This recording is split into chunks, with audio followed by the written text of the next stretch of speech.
Okay, welcome everybody to the Wednesday afternoon team call. We're on spring break with the kids, so I got Keena here with me. We're sitting at the pool. We have a special guest today, Joy, and I'll give her a proper introduction in just a couple minutes, but I want to just go over a couple announcements. On Saturday, April 8th, we have Super Saturday. I'm going to take these off. We have Super Saturday in your local hometown or somewhere near your hometown. And I'm going to give you guys a little example and sample of my business in the beginning. So within the first week of becoming a coach, we formed, me and my first two coaches. One went to high school with me, and then one was a friend of a friend that went to high school with me. We started a fit club. I signed up, and then literally 5 days later, we were doing a fit club. We brought 32-inch TV. They were so big back then in 2011. And we brought a DVD player, set it on the top, invited everybody. And nobody came but us. It was just us, but we worked out, me and my two coaches. It was our first fit club. But I remember my coach said to me, Scotty, at the end of the workout, she's like, Scotty, are we having Super Saturdays this weekend? Are we having Super Saturday? Are we going? And I was like, yes, we're going. And I went home and I Google searched what is Super Saturday, realized that there wasn't one in our hometown. And so I registered us that day and we hosted a Super Saturday, and it was just us. So if you don't have a Super Saturday in your hometown, take the lead and start it and get it started. And another testimonial is, we didn't know, we did them by ourselves for a couple months, but then I remember Brigitte Linford and I and 4 other girls hopped in a minivan and drove 5 hours to Boise to go to one a few months later with a guy, his name was Craig Holiday. And it really expanded my vision of the business. I met some founders of Team Beachbody and just really realized, hey, these guys are no different than me. If I keep going like I'm going, I can create a team like they have. And so Super Saturdays are a huge, important event. So make sure that you get there, get to your local event, and talk about it on social media. Go live on your Facebook page of the workout or of one of the success stories. And my philosophy is that people see us online and they think we're some weird cult. So if they can see you live in person somewhere, they're like, oh, this is a real community of people. And their interest peaks just a little bit more about Team Beachbody. And like we've taught you guys, and like you're learning, it takes 7 exposures to Beachbody and what we do before somebody's even open to listening to what you have. So Super Saturday, that's one of those exposures that you get to do. So the other quick announcement I wanted to make was that we have Coach Summit July 13th through the 16th. So that's a Thursday through a Saturday night. We want you guys to come. One of the questions I've been getting is a lot of times our coaches think you have to be a certain rank. No, anybody can come to a Coach Summit. It's for everybody. So get to Coach Summit. We have coaches on our team that have vacation rental by owners, like some homes, reserved, and they're looking for roommates. So you can get to know some people from the team, have a place a little less expensive than your own hotel room. But we want you to come. We also are having, I think we're announcing it tomorrow, what's called the Ignite New Orleans event. It's going to be myself, Miguel Carrasco, Lindsay Matway, Morgan Rieger, Christina Delgado, Jamie and Kim Fitzpatrick, all members of this team. We're going to be doing a team event on Thursday morning, starting at I think it's 8:30 till 12:30. So if you're coming to Summit, make sure you're there super early Thursday morning or Wednesday night so you can come to the team meeting. And in the team page, I'll put the Eventbrite link tomorrow in the team page for that, along with a little video talking about it. So those are the 2 things that I wanted to talk to you guys about as far as quick announcements. And then also just share, I'll be in Westchester, Tarrytown, New York for Super Saturday. I know 3 of my PS coaches are going to be there. So if you have anybody on your team or customers, prospects, send them to Super Saturday in New York City so I can meet them, and I'll talk you guys up. So that's where I'll be for Super Saturday. But it'll be a Super Sunday for me. It'll be April 10th, I believe is the date. Or April 9th, sorry. So with that being said, I'm going to introduce Joy to the team call. So Joy, she's our speaker today on the 30-Minute Mentor Series, and I kind of took this quote from her as she was sharing what she wanted to talk about, which was, after facing cancer, inviting doesn't scare you so much. So Joy is the co-founder of Team Rising Phoenix. She's the top 60 team of 2016 in the race for the Elite Top 10. She's a 2017 Elite Coach, 6-star Diamond Coach, combined 7-star, a 1-star diamond in her second business center. She's a Success Club All-Star Legend, which means she's hit 18 months plus of Success Club. She's a breast cancer survivor, and she is ready to bring it and share with us today some exciting tips on that fact of inviting is not so scary after facing cancer, but also maybe share some tips on how to expand your network, find people to help through asking for referrals. So Joy, I'm going to turn the time over to you. Sweet. Can you make sure that I can share my screen? I think I can. It says I can. I'll let you. Cool. If I can't, I'll tell you. But before I share the screen, I always love getting to know a little bit about who's on the call. So are there any brand new coaches on the call? Raise your hand. Anybody who's been coaching more than 3 months? All right. How many of you have been here for like a year? Anybody hit their year? All right. Like that. Anyone over 2 years? All right. Good job, Lacey. Okay, well, I just like to know like kind of where we're at. I don't think anything that I'm going to share with you is like earth-shattering. Let me share my desktop here.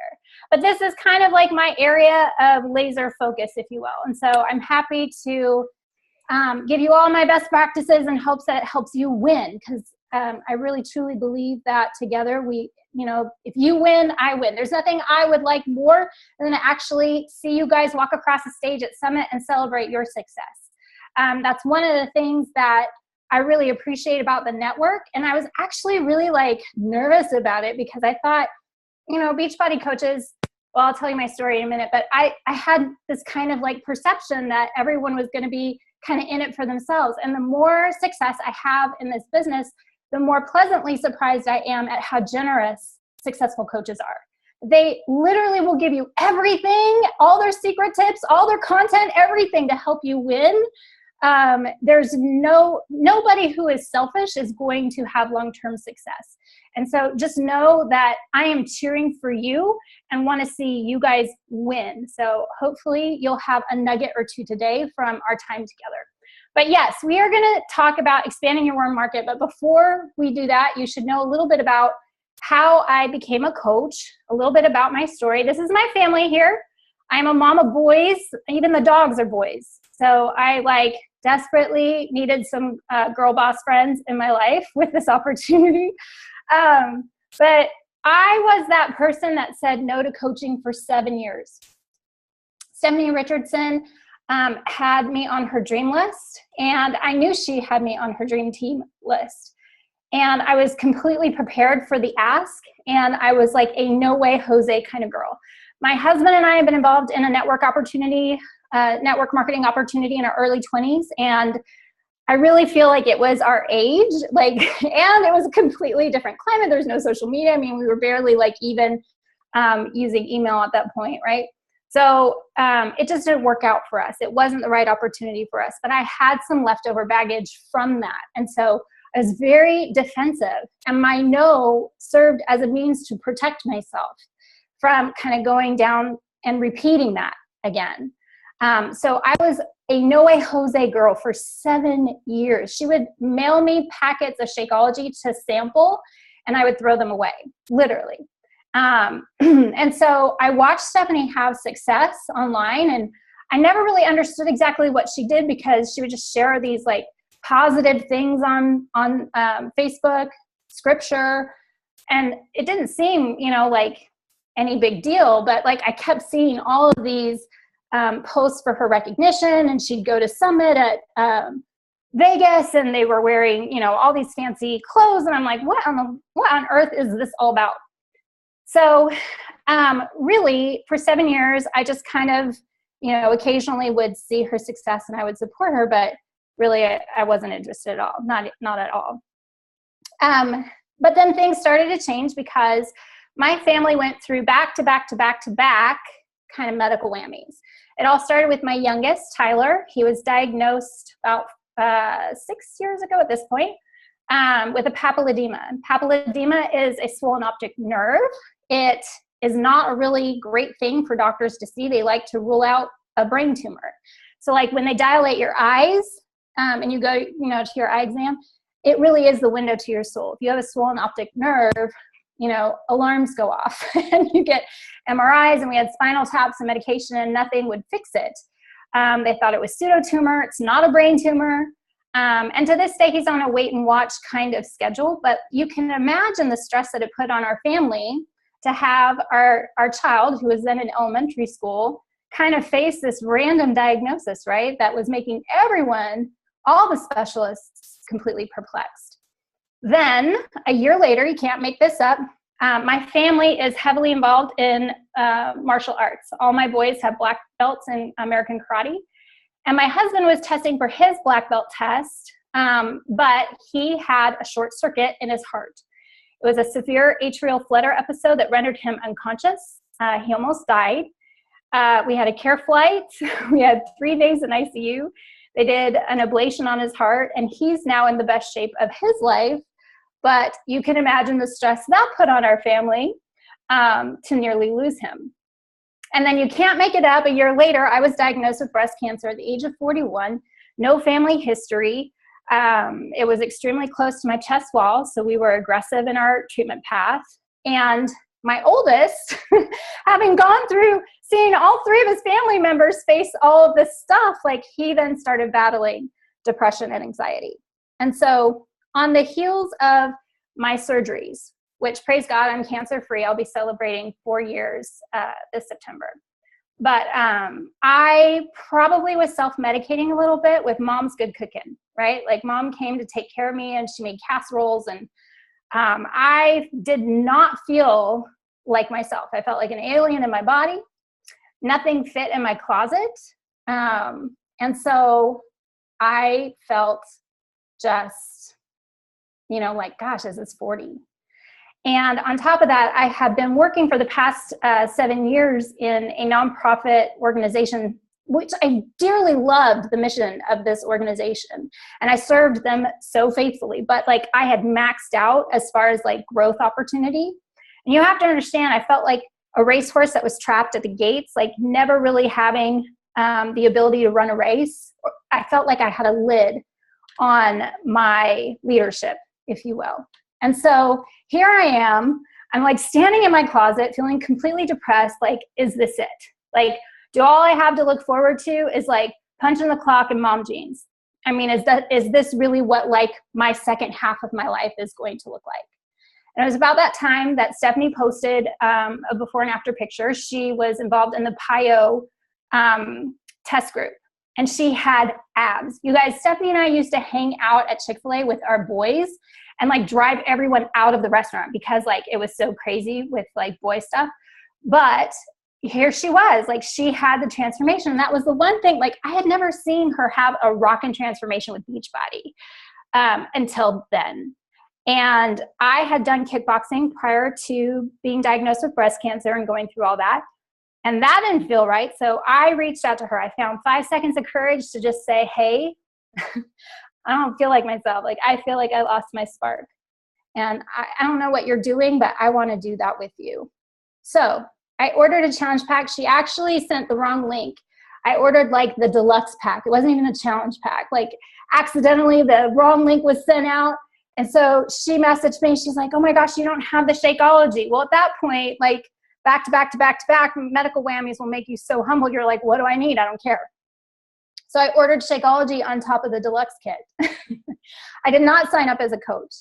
But I was so excited about the hope of finding my spark again that I just shared about the strength building part of my journey on Facebook. And I had 3 people from church who raised their hands and they said, hey, we want to go on that part of your journey with you.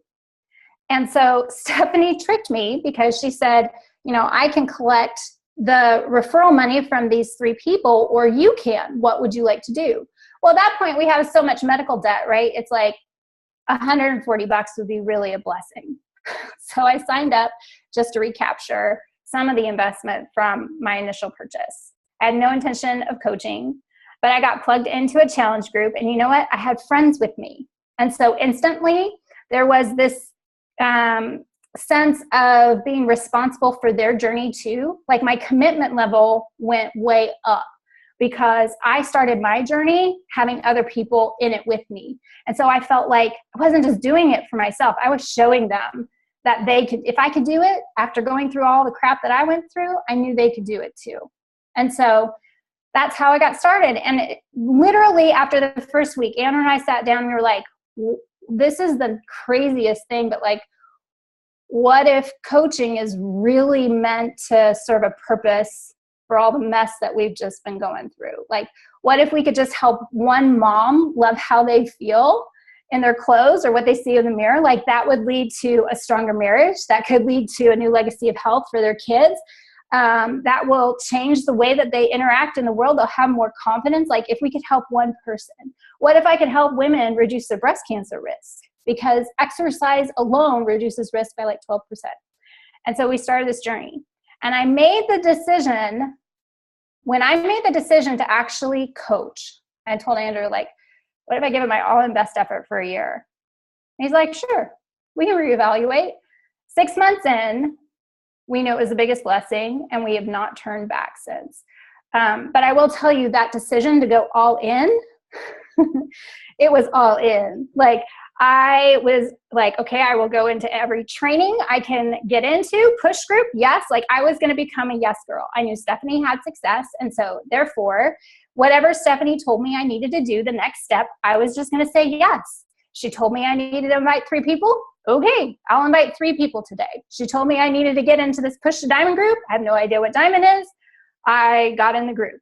She told me, congratulations on being Emerald. I'm like, I have no idea what that is or how I did that. She's like, yes, you did.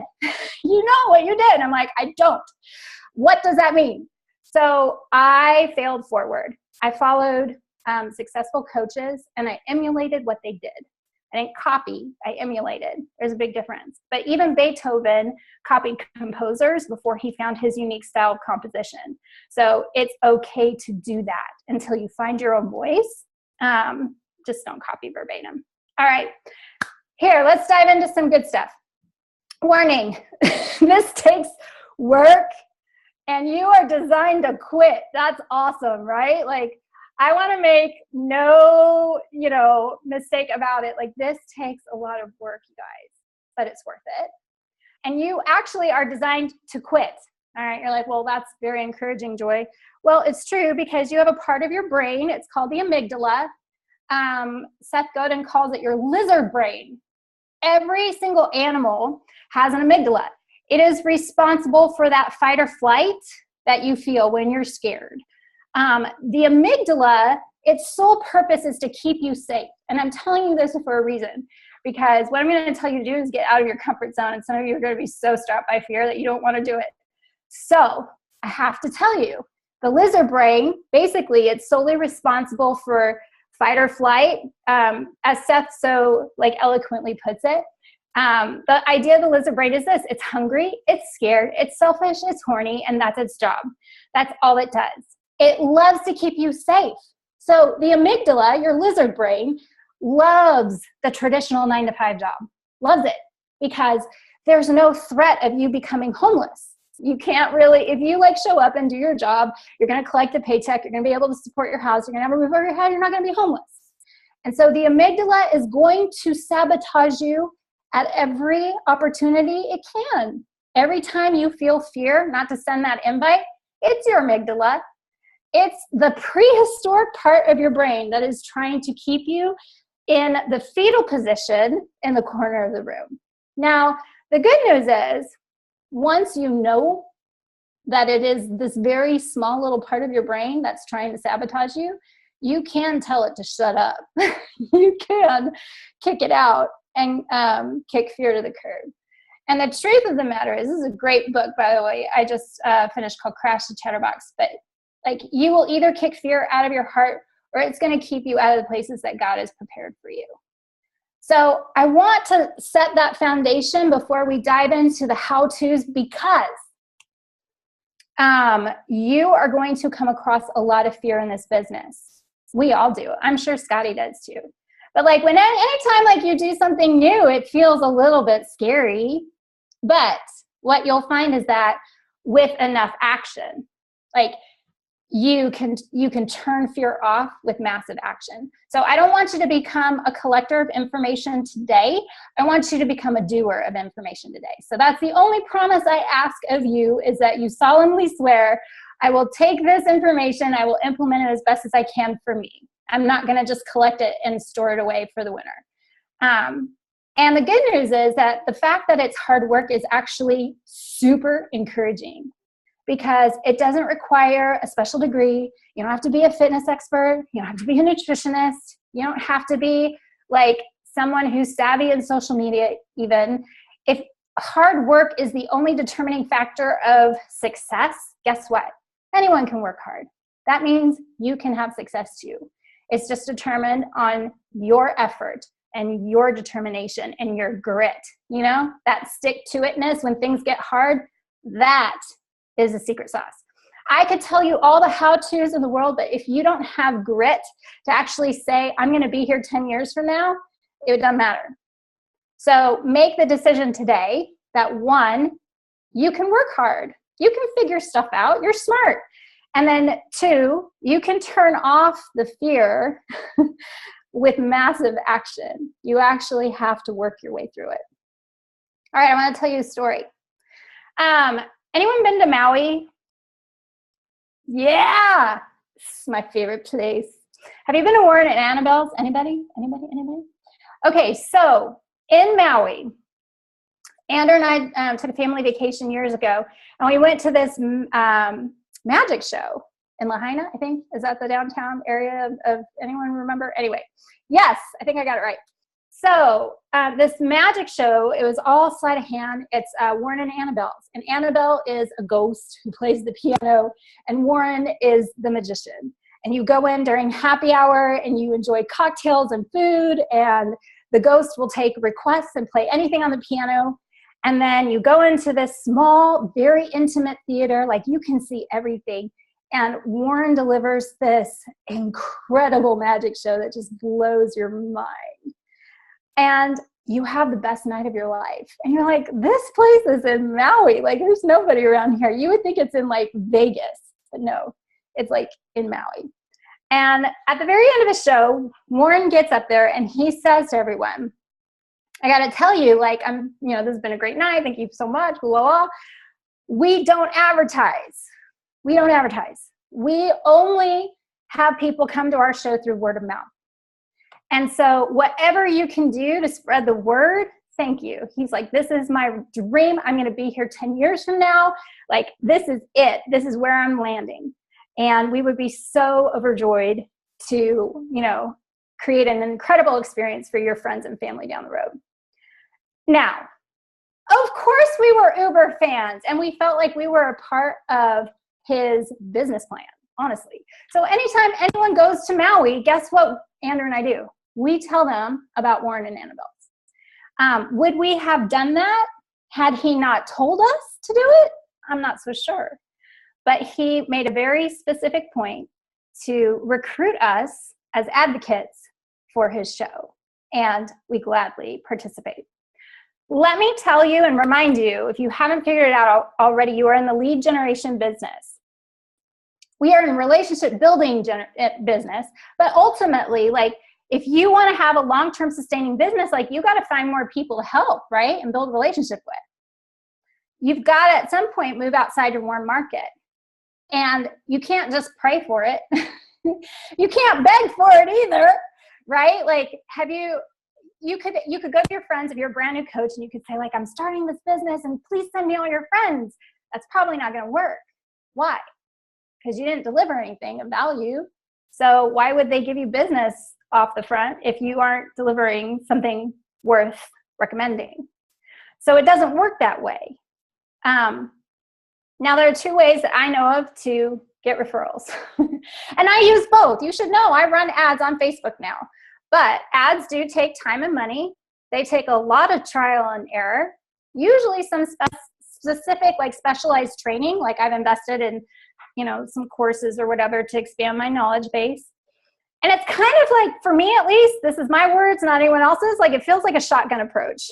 Okay, like, I can target my market, I can speak to my audience, I can do all that, but, like, at the end of the day, an ad, which I do believe in. There's a time and a place for it in your business. However, when you're brand new and you're just trying to get started, it feels like a shotgun, right? Almost like the roulette table. There's no real guarantee there. And the people that you get from the ads, sometimes they're not even a great lead. Sometimes they are, just depends. The other way that you can get outside your warm market is through referrals. Now, referrals require consistency. They require a commitment to excellence. They are relational, and they are very targeted. Now, they don't really cost a lot of money, y'all, right? Because you just have to invest in the relationships that God has given you, and then those people are going to become your biggest fans, and they will talk about you. So what we're going to talk about today is relationship marketing. When you invest in relationships, people are more likely to do business with you and recommend you, right? That's kind of like the 101 of relationship marketing. So how do you become a trusted advisor? By the way, like none of this is like my own, like I thought this out of the air. This is all content from very smart people who I just like put it all together. But how do you become a trusted advisor? It comes down to really, I truly believe these are 4 critical qualities that go into you becoming a trusted advisor, which has to come before referrals. Chemistry. You got to be able to relate to people, right? You got to have some people skills. Character. Do you really care? Are you in it for the people or are you in it for the money? Because people are going to see through that. Competence. Are you good at what you do? Now, competence is different than perfection. I want to make sure everyone understands that. We are not talking about perfection. Perfection is not required. Competence. Do you show up with a spirit of excellence? Are you good? Consistency. Will you be here 10 years from you? Heck, will you be here next week? Next month, right? So you need to kind of come at it and ask yourself, do an inventory before you go down this road of implementation. Ask yourself, how am I at developing chemistry with people? And I don't want to assume that everyone already knows this, because I was just talking to like a coach who'd been a coach for several months yesterday, and they didn't know what forming was. So we'll just go over it real quick. The reason why we educate our coaches in the network on forming is because it protects you from yourself. It helps you place the focus on the other person that you're talking to, because we're all so excited about the opportunity and our challenge groups and what we can do for someone that we tend to run away with the conversation. And so, have you been practicing really well how to talk to new people about their family, about their occupation, about what they do for fun? Are you able to breadcrumb your message in without like pouncing on them? You know what I mean?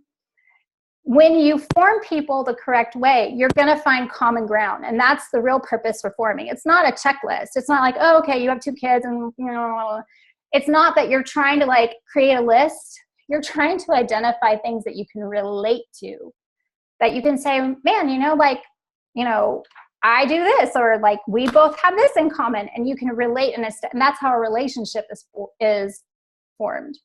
So how is your chemistry? And then your character. You show your character by what you do. This requires action. You also show it by what you don't do. So, be a person of your word. How much you do tells people how much you care. And I'm not talking about like the busy work stuff. I'm not saying that you have to be like a coach 24/7 or anything like that. But I'm saying like how you show up in your business, or how you consistently follow up with people, or how you genuinely care for them, or how you identify maybe it wasn't even like fitness that they needed. Maybe they needed a recommendation for a book or a podcast or whatever. How do you genuinely show up in other people's lives? Like, how do you add value? It requires action. And then competence. Are you professional? Are you treating this like a business or a hobby? Are you demonstrating excellence in your work? Are you good at what you do? Are you coming at it with a business owner mindset? I really hope you all are. I'm sure you are, because this team rocks.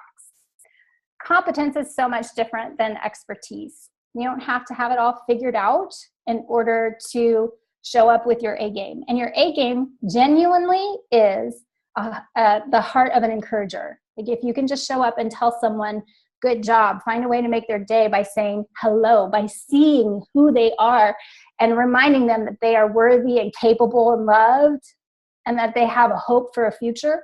Like if you can just show up and do that regularly, that's the kind of competence that people will be drawn to. Lastly, it's all about consistency. So people respect consistency and they desire it for themselves. Anyone else relate to that? Like, I would love to be a morning person. Now, I know I'm working on, I just ordered like the Miracle Morning. So guess what I'm going to be working on? But I love sleeping in, and I usually do my workout after 4 o'clock.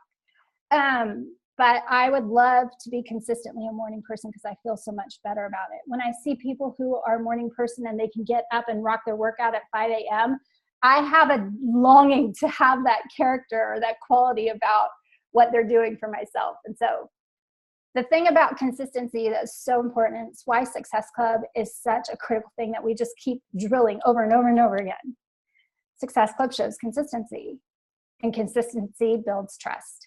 And at the end of the day, when people decide whether or not they are going to trust you with their most intimate journey of their life, right? They're going to tell you about their eating habits, their exercise habits, how committed they are, how flaky they are. They're going to avoid you potentially because they feel guilty, right? Like they're going to confess to you like the cookie that they ate. Like it's actually pretty intimate what we do.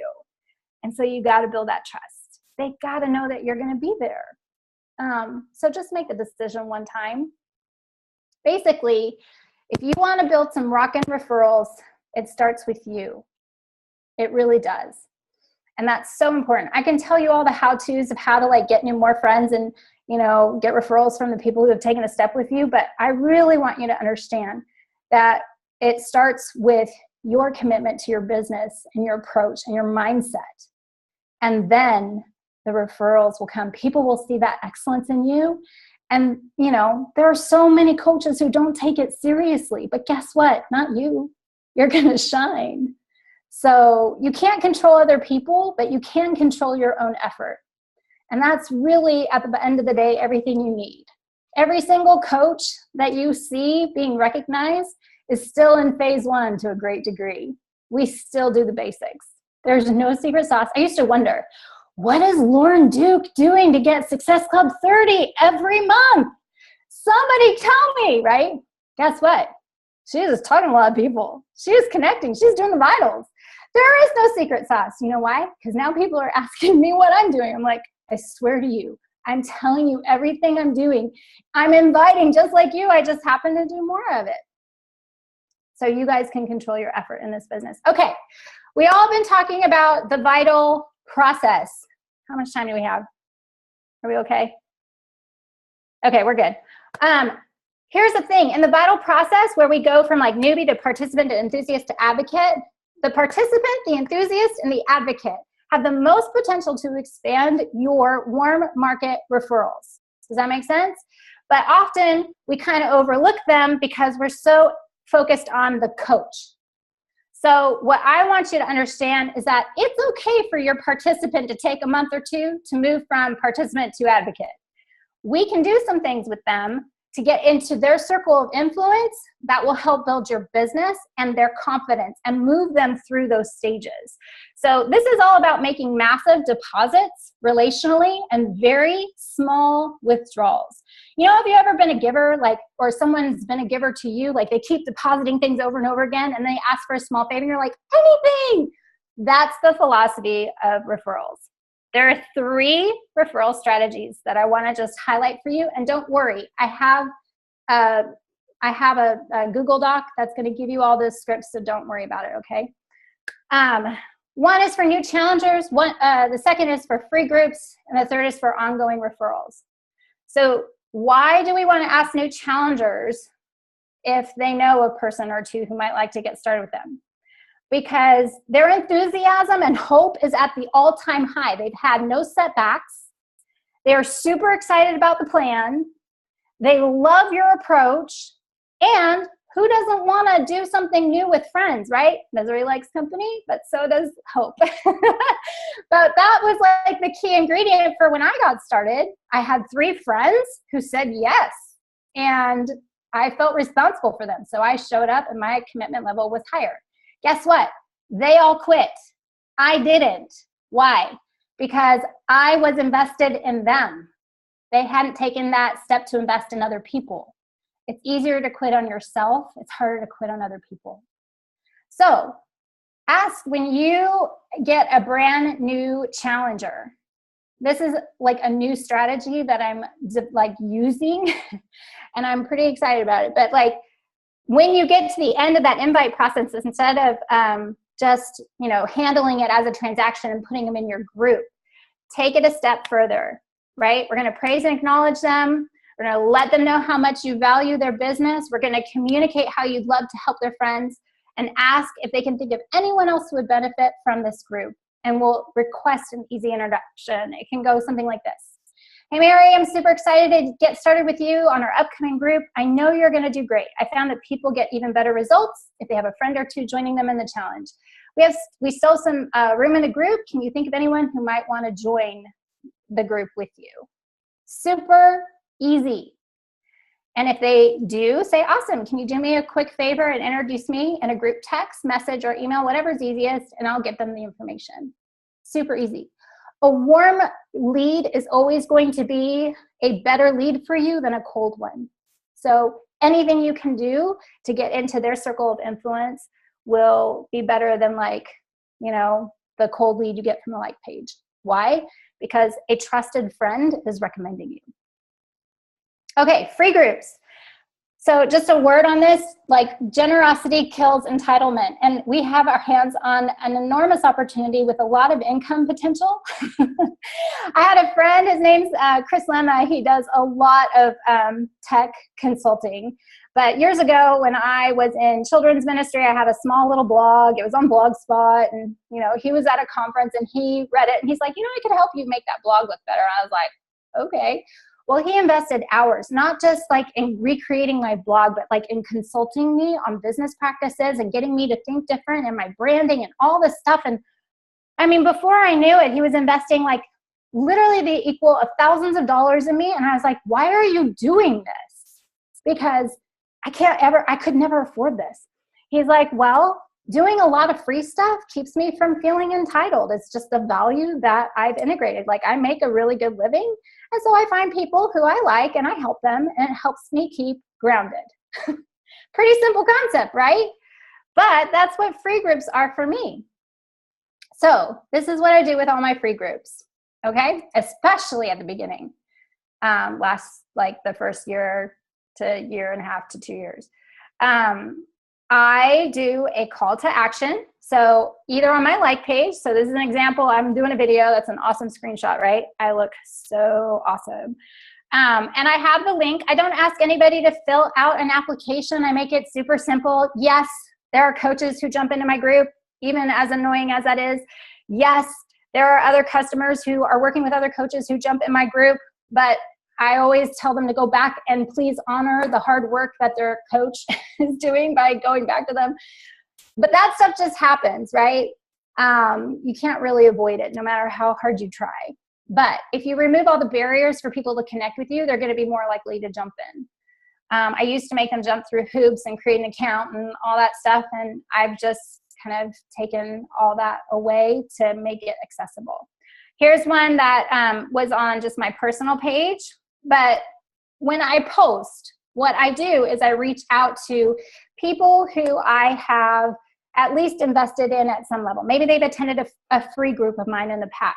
Maybe they've been in my challenge group for a week or 2. Like I've been making relationship deposits in the piggy bank, right?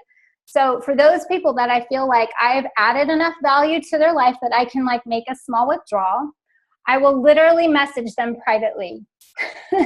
I'm so bold in that. I will literally tell them, hey, I have a small favor to ask. Like, would you mind sharing this post I just made about my free group to your circle of friends on Facebook and add a few sentences about, your experience with us? I totally understand if you don't want to, but it would be such a blessing if you're willing. And I'm happy to send you, a sample of what other people have posted. So this is an example of a real text that I sent to one of my friends. And she was like, of course, what do I do? I would say about 95% of the people that I ask this favor of do it. And 5% don't. And genuinely, when they don't want to, it's because they don't want anyone to know that they're working on themselves. It has nothing to do with you. So, ask everyone. So she shared it, and some of her friends jumped in the group. It was pretty awesome. So then you've got to bring your A game to the relationship building part, right? You guys all know this. So when people join the group, I reach out personally. I get to know them. I ask them, are you working with a coach? I ask them, are you a coach? I ask them, do you have some goals that you are working on? And if they don't, I actually used this example on purpose because she didn't respond right away. I could see that she read the message, but she didn't reply. And so, the week before the group started, I messaged her my introduction. She read the message, didn't reply. But the weekend before we started, I still reached out to her again. I was like, hey, there are a few important links in our group. I just want to highlight them for you here. And she then replied, very short or whatever, but at least it was like a response, right? Most of them do reply, but every once in a while you get something like, okay, thank you. But to me, that's like the door kind of cracking open, right? Because you don't have a relationship with them yet. And then Wednesday, you got to check in with them. So you make sure they have what they need before you start. You check with them midway. You do a Facebook Live at the end of your free group, and you say, thank you, I'm so proud of you. And you do your Warren and Annabelle, right? We operate on referrals. So if you had a great experience, please let us know and keep us in mind when you talk to friends. By the way, the support doesn't have to end here. We've only scratched the surface, and I have a 30-day group starting up on March 10th or April 10th. So invite them to a next step. And then here's where the secret happens is when you follow up personally with them. Not everyone is just going to click on a link and join your group. You've got to take the time to follow up with them and have a conversation. And you start the new 5-step invitation process. All right. All right. The last category of referrals is this idea of ongoing referrals. Think the rule of 7. Meaning, in marketing, it's kind of this general term that someone has to see your message about 7 times in order to take an action on it. So, when we tell you to follow up 10 times, there's a reason why. Follow-up is so critical because, it takes on average you asking 7 times. I said no for 7 years. How ironic is that? So what we have started doing is an ongoing referral raffle, if you will. My kids, both had braces, and their orthodontist was like, if you refer a new client to us, you'll go in a monthly drawing for XYZ. So I ran this through compliance.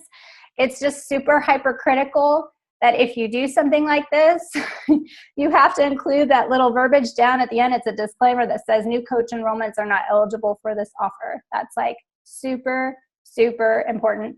And if you're ever in doubt, always ask compliance. They work for you. But literally last month, we had our highest referral month. It was kind of crazy. We had 4 names in the drawing, which for us, that's a big deal. But what represented out of those 4 names was 10 or 15 leads. So that was pretty cool. New contacts, right? So here's the deal. I have all the scripts and everything available for you here. It's a bit.ly link, TRP, Team Rising Phoenix. That's my team. TRP referrals. And you can go there and get everything you need. But I'd love, if we have a few minutes, I'd love to answer some questions. And I hope that was helpful. That was super helpful, Joy. We'll take time we'll do one question because we'll have to log off here. But does anybody have a question you want to unmute yourself and ask her, or type in the comments real quick? And while I wait for somebody to ask, I am going to just let everybody know that I'm going to be copying that link into the description of the recording as well, so it's easy for everybody to click on it. Okay, so Dwana, Mama for Fitness, says, how many hours a day are you working your business? Well, I was able to quit my full-time job last year. So when I think you have to ask that with like an asterisk. When I first started this business, I literally was working like a half hour in the morning and a half hour at night. So it really depends on the phase of business that you are in. As I saw the potential of this business, I was working every waking moment I had. Like even on my first diamond retreat, because I was more like a cubic zirconia than a real diamond, you better believe I was up before the other seasoned diamonds, and I was inviting, like I was spending their time, they were just like making their shake and having mimosas and having a great time. I'm like, messaging everyone. So there was a season of time where like I sacrificed sleep because we see this as an opportunity to bring my husband home from traveling, 80% of the work week. So that big why, that big dream requires a lot of work. Right now, really it's kind of flex. So I work, during the day, and then I take time off to do the shuttling for my kids. And then I have a few nights during the week that I make myself available for one-on-one calls or team calls, but I try to shut it down now. I'm not really good about boundaries though. I'm not gonna lie. Awesome. Thank you. So Joy, we super appreciate the value that you brought to us today. Like I took a ton of notes. I was typing here on my notes and into the chat about all the ideas you've given us on invites. And I learned a lot from you. I want you guys to know that. And we are going to be in Maui for 34 days with the kids on their summer break. So I'm going to go there. And I hope they're still there. I'm sure they are. Yeah. But that really was powerful to me to hear that, because I thought about how many people we've been able to help in challenge groups or coaches. And I've never, well, I don't want to say never, but I've never worded it like you said, like we operate off of referrals. But literally we do. Everybody that's come to me on Facebook is like a referral of someone's like, hey, Scotty, help me with this. Check out this. And they go look at it. I'm just not asking them for that. And I think about how many people might have I missed out on just hoping that somebody shares versus asking them to share. So Thank you for sharing that. I was deeply impacted by your story as well.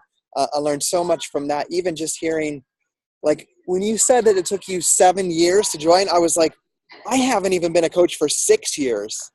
So I think about how many Joys are out there, how many Joy Bowens are out there that I've talked to over the past 6 years that just haven't taken that leap yet, that are still out there waiting. And it reaffirms to me the importance of me being true to staying to my values and staying to the 4 vital behaviors. And in that phase 1 of continuing to invite, share, talk to people, because somebody's out there like you, Joy. Yep. That's you never know. The right moment for them. So I want you guys to remember that as well. It takes much longer than even committing for, I'm going to be here for a year. It's like I'm going to be here 10 years from now. And I heard that from Tony Robbins was sharing that the Chinese businessmen have 100-year business plan for their businesses. And I'm like, most of us don't even have like a 90-day plan, or we have like a till summit plan maybe.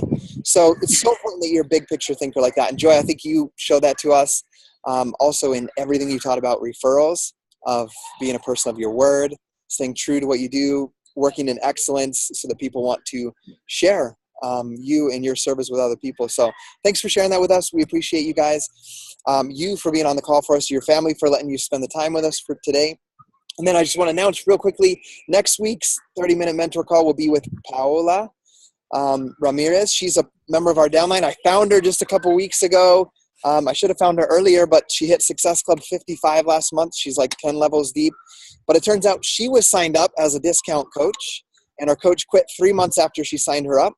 But she was in a challenge group, and with her upline, made some friends, realized that she could help people, lost 38 pounds, helped her best friend lose 55 pounds, and really realized how this could change her life. I talked to her, and I was just very moved by how blessed she feels by being a part of Team Beachbody.